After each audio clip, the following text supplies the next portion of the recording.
Chair now recognizes Mr. Timmons from South Carolina. Thank you, Mr. Chairman. I'm going to try to help simplify this for the American people. We are here today because our institutions are broken.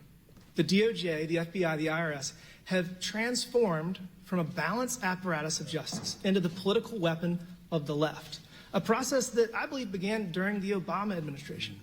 They actively pursue individuals based on their ideological beliefs, specifically targeting Donald Trump, who pose a significant threat to the political left. Upon his election, the bureaucratic resistance didn't stop.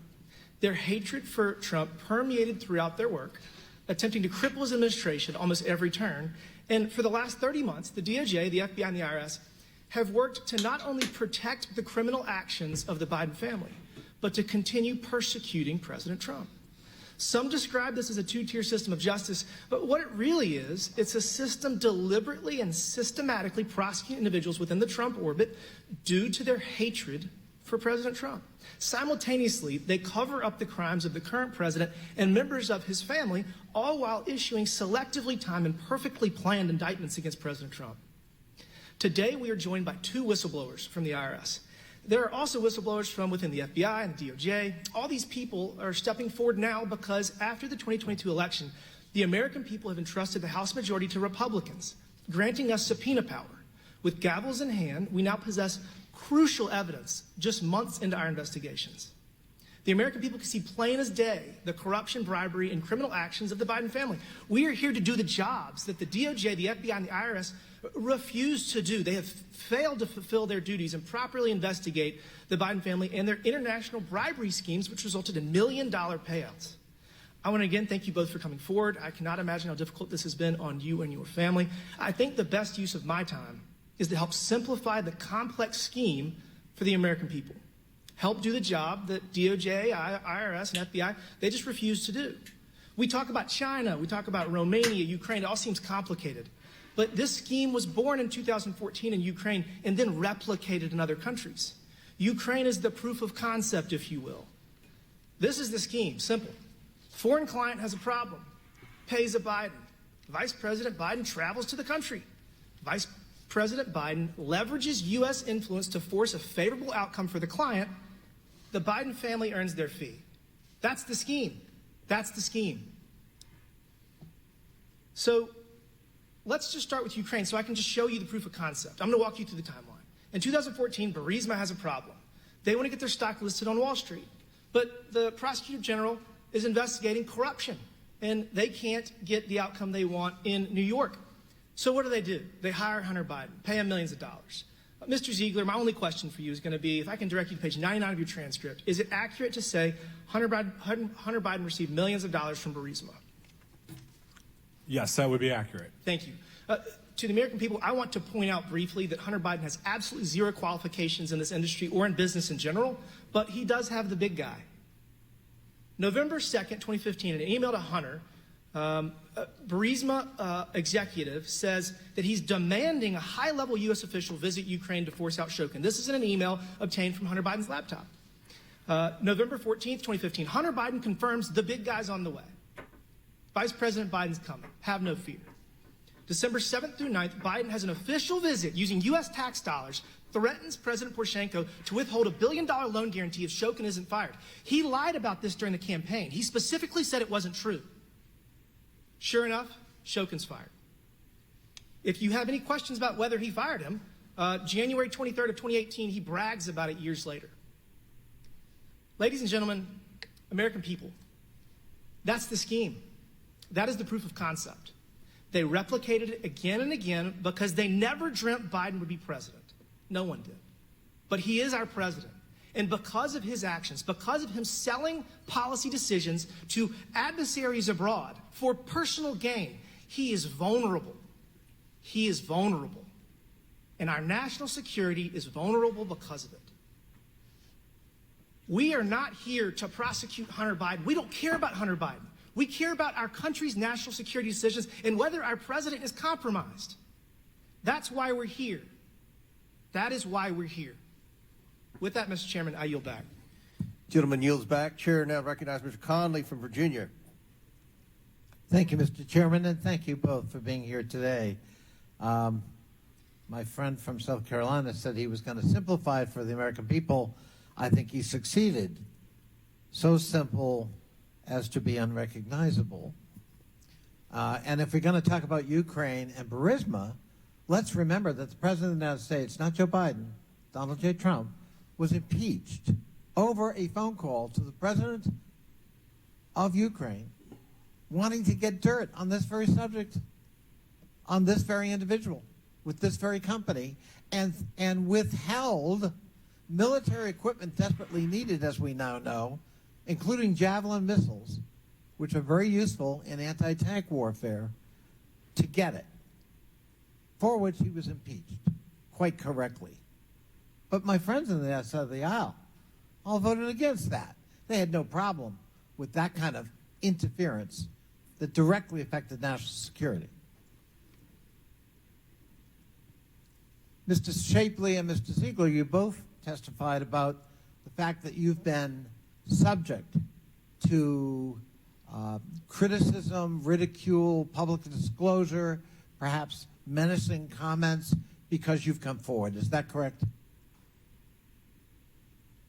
Medicine comments? No. Menacing. Oh, menacing comments. Menacing comments. Yes, sir. And yeah. you too, Mr. Ziegler. Yes. Right. Yes, I have. That must be a terrible feeling. And whoever does that, I think you'd probably both agree, is doing a disservice to the country and to you individually. You're simply doing your duty as you see the light. Fair enough? Yes. Mr. Yeah. Ziegler? I am doing my duty. Yes. So can you imagine how the district attorney in Fulton County, Georgia must feel? Or the district attorney in Manhattan must feel? Or the special counsel of the Department of Justice, Mr. Smith, must feel? When the very subject of an indictment or a pending indictment takes to public rallies and ridicules them by name, disparages them by name, characterizes them by name, putting them and their families at the same risk you're experiencing. If it's wrong for these anonymous people to criticize you, it must certainly be wrong that the former President of the United States would demonize people doing their jobs just like you try to do yours, as they see the light.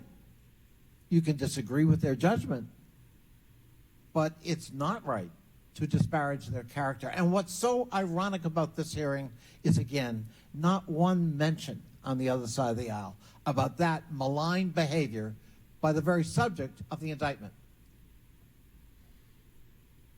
And speaking of interference, the American people know President Trump pressured the Justice Department, which we're talking about here today. Like, wouldn't that be wrong if someone did that, to go easy on his friend Michael Flynn? We know when President Trump's handpicked Attorney General William Barr took the reins, he pressured officials to reduce their sentencing for Roger Stone and glossed over Robert Mueller's 2016 presidential election report saying it exonerated the president, when in fact Robert Mueller explicitly said no, it did not, and listed 10 specific items of obstruction of justice he recommended be pursued, and pointed out, lest we misunderstand the pursuit part, he couldn't indict a sitting president according to DOJ guidelines. But he said in his report, an enterprising district attorney, once that president left office, might want to pursue it. According to recent reporting in the New York Times, former President Trump explicitly told his chief of staff, John Kelly, that they, quote, ought to investigate and get the IRS on former civil servants that Mr. Trump considered his political enemies. Explicit testimony from his own chief of staff. But again, absolute silence on the other side of the aisle, including from the Ways and Means Committee, which purports to be so concerned about any hint of interference by any political entity or individual over the pristine work of the Department of Justice and the IRS. An agency, I might add, another piece of irony of this hearing, that has been disparaged as the hobnob, boot on the neck of the American taxpayer for so long by the majority and denied resources by the majority. As we speak, they cut $24 billion in the debt ceiling compromise agreement out of the $80 billion we provided to, in fact, give you more resources to do your job. I yield back. Gentleman yields back, and we're going to have two more questions, and at the request of the witnesses at every 90-minute mark, we're going to take a 10-minute bathroom recess. So we'll recognize the next two questioners and then go to that recess. Right now, Chair recognizes the Representative Turner from Ohio for 5 minutes. Gentlemen, thank you for being here. I appreciate your courage, and I appreciate your dedication to the truth and your sense of obligation. Surprisingly, my questions are actually going to be about your testimony and the subject matter as to why we're here. We're going to have a little shift to actually talk about what you're here for. I'm going to cite specific spots of your transcript testimony for each of you, but I don't think you'll have to read along. I'm going to do it for the purposes of the record. If I ask a question after having cited one and you want to refer to it and take a pause, please let me know, but I think pretty much we'll be able to follow along. Mr. Ziegler, you stated on page 17 of your transcript that you started this investigation in November of 2018 after reviewing bank reports related to another case that you were working on a social media company. Those bank reports identified Hunter Biden as paying prostitutes related to a potential prostitution ring. Also included those bank reports was evidence that Hunter Biden was living lavishly through his corporate bank account. Mr. Ziegler, when you make this statement, did you actually review these bank statements? This is not knowledge, in other words, that you got from someone else, that someone is relating to you what they said. You've actually looked at these documents. That is correct. I actually looked at them. Mr. Shapley, you testified on page 57 concerning the 2014 tax report that Hunter Biden did is that he told Burisma to send that income to Rosemont Seneca Bohai, and that when the money came back to him, he booked it as a loan. You then go on to testify that it should have been taxable as soon as it became income from Burisma to Hunter, and whatever he did with it after that was really just a scheme to evade taxes for that year. You had that Rosemont Seneca Bohai and it did not book this as a loan itself, so Biden is treating it differently than they did. Did you look actually at those records? Is this actually your viewing of them to make this to create this testimony? Yeah, I looked at the evidence, especially because Ziegler would be the expert that saw every single piece. But yes, I saw that evidence. So, Mr. Ziegler, you also looked at these bank records with respect to the 2014 tax payment from Burisma. Yes. Mr. Shapley, you went on to say, this is like textbook. I learned at basic training nominee stuff, and in all of these defenses, it was a loan. You got to have a promissory note, you've got to have defined interest, and you've got to have repayments, and none of them were included. So Hunter Biden claims this is a loan, but the company he got it from doesn't claim it as a loan. There's no promissory note, there's no interest, there's no repayments. Is that correct? That is correct. And they actually booked it, Rosemont Seneca Bohai booked it as a deduction.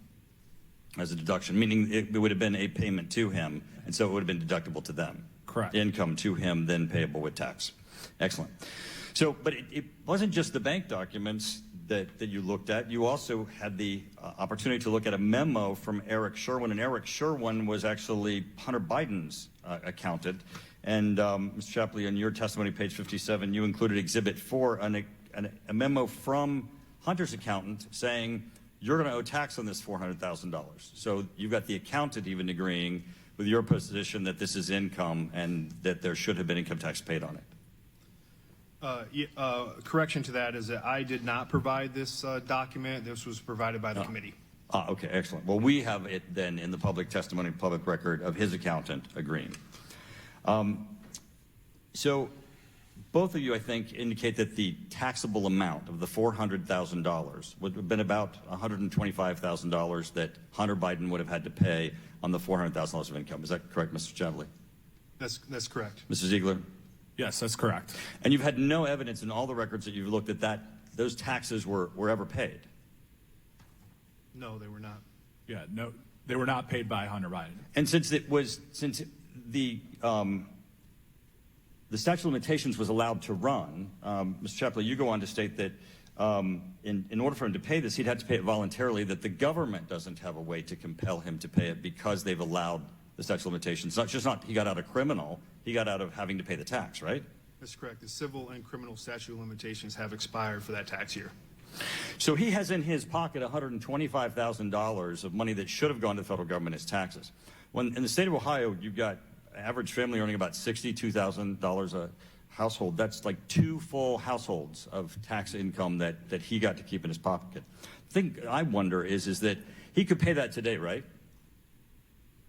Voluntarily. Yeah. Oh, Yeah, yes. if he chose to voluntarily, yes, he could. And perhaps Mr. President, who's supposed to be in charge of taxes coming to our nation and who so frequently tells us that the American people aren't paying enough taxes, might want to wander down the hall at the White House and turn to his son and say, Hunter Biden, why don't you pay your taxes for 2014? Because I got 2 men who just testified there's $125,000 owed and he ought to cut the check. Thank you, Mr. Chairman. Gentleman yields back. Chair now recognize Ms. Norton from Washington, D.C. Thank you, Mr. Chairman. Mr. Shapley and Mr. Ziegler, thank you for being here today. We're obviously going to talk a lot in this hearing about the investigation into Hunter Biden's taxes. So I think it's important that we set the scene and make it clear what type of investigation we're talking about. Mr. Ziegler, what year did you open the Hunter Biden investigation? That was 2018, November of 2018. 2018. Thank you. The Department of Justice announced a plea agreement with Hunter Biden last month. So I estimate that you spent 4 or 5 years on this investigation, Mr. Ziegler? That would be correct. Mr. Ziegler, in your testimony before the Ways and Means Committee, you said that when your time working on the investigation ended, it was both, and him I'm quoting, 99.9% done, that's end quote, and that you had, here I'm quoting again, worked to complete 95% of the investigation, end quote. Given this testimony, is it fair to say, Mr. Ziegler, that in the years that you spent on the investigation, you saw it nearly to completion? So that reference was to the tax case. So the tax investigation, as far as all the work that we had done regarding that, 99% of that had been done to that date. Exactly. Mr. Shapley, on page 12 of your transcript, of the transcript from your interview with the Ways and Means Committee, you described the IRS team that worked on this investigation as consisting of, and here I'm quoting, 12 elite agents who were selected based on their experience and performance in the area of complex, high-dollar international tax investigations, end quote. Mr. Shapley, how serious are the investigations undertaken by these elite agents? I'm not sure I understand how to answer your question. How serious? Yes. The agent- Do they have to be very serious to be undertaken by such elite agents? Well, I think I can answer this. So we got to treat each taxpayer the same. That's the most important part. We're kind of the agents with the International Tax Group that come in there and that we have the expertise to work these complex financial investigations. So whether they're more serious or we have to treat each person, each taxpayer the same. And that's what I try to do in my job. Yeah, I was referring to these particularly complex, high-dollar tax concerns. I understand you have to give equal treatment. Mr. Ziegler, you called Hunter Biden investigations a, quote, complex criminal tax investigation, end quote. And I understand that it was an interagency effort involving the IRS, the FBI, the U.S. Attorney's Office in Delaware, and DOJ's tax division in D.C. Mr. Ziegler, is it fair to say that this sort of interagency team is only assembled for serious and complex investigations? So I can only speak to what happened in this particular investigation. The reason why other agencies might join an investigation, that just depends on the crimes we're investigating. Us at the IRS, we are the only agency in the federal government that is allowed to investigate tax crimes. So that's why you have to have, if you have a tax crime case, you have to have the IRS on that case. Yeah, and you had lots of other agencies as well. Look, it sounds like Hunter Biden's taxes were subject to a great deal of scrutiny and rigorous review by a large team of expert investigators who had experience working complex cases. This investigation occurred over several years, spanned multiple agencies and divisions, and had an expert team. The time, personnel, and other sources devoted to this investigation make it abundantly clear that this investigation was taken seriously by both the IRS and DOJ. While our witnesses here today may disagree with the U.S. Attorney's decisions, it is undeniable that Hunter Biden was subject to a thorough and rigorous investigation. I thank you, and I yield to the ranking member. Gentlelady yields back, and as we promised the witnesses, we're going to take a 10-minute recess, at which point we will reconvene in approximately